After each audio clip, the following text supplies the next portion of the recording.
Hello, everyone, and welcome to another episode of The Proper Take. It's Wednesday, the 27th of April. Yesterday, we went 0-3. It was a bad day, but it was a tough day as well. It wasn't, it was tough losses. You know, Red Sox were up 5-2 going into the ninth, ended up losing in extra innings. Knights lost in a shootout where they had 7 chances to score a penalty shot and couldn't get one. And then the Pelicans just ran out of gas in that last 5 minutes and couldn't get the cover on the spread. But hey, that happens sometimes. Not everything always goes your way. So let's try and get back to winning ways today. We'll start with the NBA. There's only 2 games in the NBA today. Both teams are leading 3-1 in their series and playing at home today, looking to close it series out. You got the the Bucks against the Cubs. Again, I'm thinking baseball here. The Bucks against the Bulls in Milwaukee. Now, as far as we know, Zach LaVine is out with COVID. They are saying they're going to retest him, but I don't think he's going to make it. Also, Caruso's out, which is huge for the Bulls' defense. He really gives them a lot of tenacity there, so that's massive for them. Middleton's still out for the Bucks. We know he's going to be out for at least a couple of weeks, probably. So this game, you got to take the Bucks to win. They are a 12-point favorite, though, so we'll see if we'll take them with the spread. And then you got the Nuggets and the Warriors. No new injury news in that game. The Warriors are 8.5-point favorites in that game. So we'll again see if we think they're going to cover the spread there. Moving on to baseball, we've got a few games starting early, so we won't go into those. As you can see, they're going on behind us right now. The Brewers are at the Pirates, with Aaron Ashby pitching for the Brewers, and Dylan Peters. This is first time starting a game anyway this season. He's 3-0 record with a 0 ERA, but he hasn't started a game. That's all from coming in and getting the win as a relief pitcher. So then you got the Padres at the Reds. The Padres took a 9-1 lead against the Reds yesterday. The Reds made an effort to come back because they've lost like 8 in a row now, 3-14 to start the season. They've got Gutierrez pitching, who's 0-3 himself with a 5.5 ERA. Padres have the rookie Mackenzie Gore, lefty pitching, who's 1-0 in the season and a 1.74 ERA. So he is pitching well to start his career. And you got the Mariners at the Rays. The Mariners did win yesterday. You got Marco Gonzalez pitching for the Mariners and Drew Rasmussen pitching for the Rays. Again, I'm kind of staying away from the Rays. If pretty much Seattle was playing anybody else, that was a kind of a playoff team last year, I would have taken them today, but I don't like the Rays this year. And then you got the Rockies against the Phillies. Rockies are also got a pitcher pitching who's only ever started 2 games in the MLB, Ryan Feltner, going up against Ranger Suarez. Phillies seem to have found their hitting, so I wouldn't put too much faith in the Rockies, but at minus 220 for the Phillies, I'm not sure I would put too much faith on them winning either. Well, with those odds, risk reward wise. And then you got the Oreos at the Yankees. Oreos fought back yesterday in that game. You got Tyler Wells pitching against John Montgomery. Again, Yankees are minus 250. Considering the Yankees haven't exactly been the old Yankees, I would not take them either at that spread. You got the Marlins at the Nationals. Pablo Lopez, who started great this year, 2-0 with a 0.52 ERA against Eric Fedde for the Nationals. The Marlins did win that game yesterday in Washington. They are favorites in this game too at minus 135. And then you got the Red Sox against the Blue Jays. Now, we all know what happened there yesterday because they were our pick. Michael Wacker is pitching for the Red Sox, who started the year pretty strong. Ross Stripling's pitching for the Blue Jays, who hasn't got a loss to his name yet, but he's got a 4.5 ERA. He hasn't started the year great himself. I like the lineup again today for the Red Sox. And then you got the Cubs against the Braves. Mark Leiter, who's been the worst pitcher for the Cubs to start the season, ERA-wise. And then you got Charlie Morton, who surprisingly has also been the worst pitcher to start the season for the Braves. You wouldn't think so. So at minus 200, you think the Braves would win this and Charlie Morton will get back to his game as far as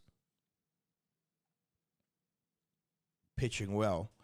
And then you got the Tigers against the Twins. Now, the Tigers took the lead there in the 8th inning. They went 4-3 up with a 3-run 8th inning. And then you got the Twins. They came back and won it in the 9th with 2 runs. It was crazy ending to that game with a mistake from the Tigers. Michael Pineda is pitching for the Tigers. And then you got Joe Ryan pitching for the Twins, who's been great. Both pitchers have been great, to be honest. That'll be a good game. And then you got the Astros against the Rangers. The Astros did win that game. Christian Javier pitching for the Astros and Glenn Otto pitching for the Rangers. And then we got this is a game that kind of throws me a little bit so far. You got the Guardians against the Angels, right? The Angels won that yesterday. They won that quite convincingly. Zach Plesac is pitching for the Guardians, who's a really good pitcher. And he's also got 1.5 ERA this year. And you got Shohei Ohtani pitching for the Angels. Now, we all know about Shohei Ohtani. We know he's a great pitcher. We know he's got great pitches. Let me rephrase that, okay? He's yet to proven he's a great pitcher for me. I mean, his ERA hasn't been that great. His win rate hasn't been that great. He's got great pitches, but is he a great pitcher? That's yet to be seen. Now, the point is, they've got the Angels at minus 220. They got the Guardians at plus 190. Lineup-wise,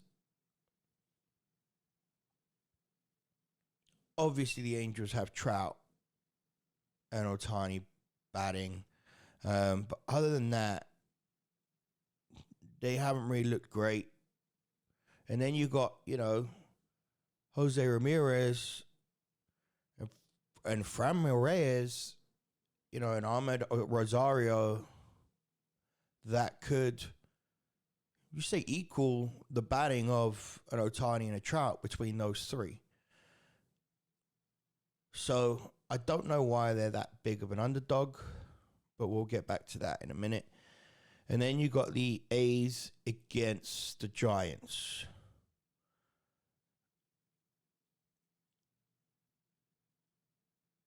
Paul Blackburn pitching for the A's, 1.8 ERA with a 2.0 win rate on the season. And Jacob Junis is going to be the primary pitcher for the Giants. I think he's going to come in on the 2nd inning. They might have another pitcher open this game. A's are pretty much in need of a win. Giants have won the last 6, including 3 in a row while traveling, 3 days in a row, which was pretty impressive. Because they had that odd game on Monday that they played in the middle of the schedule, which I don't know what that was about, because I don't know why they're rescheduling stuff for that early in the season.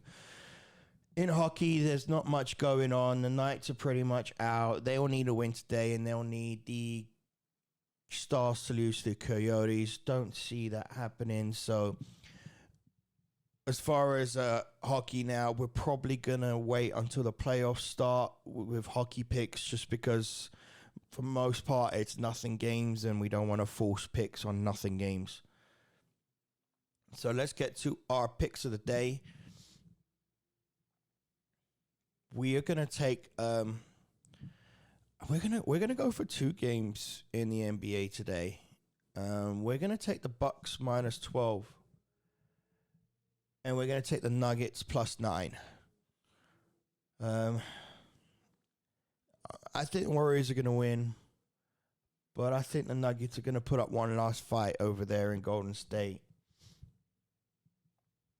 And without Caruso and Levine, I mean, you'd imagine the Bucks are going to steamroll them pretty early in that game and run away with it and cover the 12-point spread.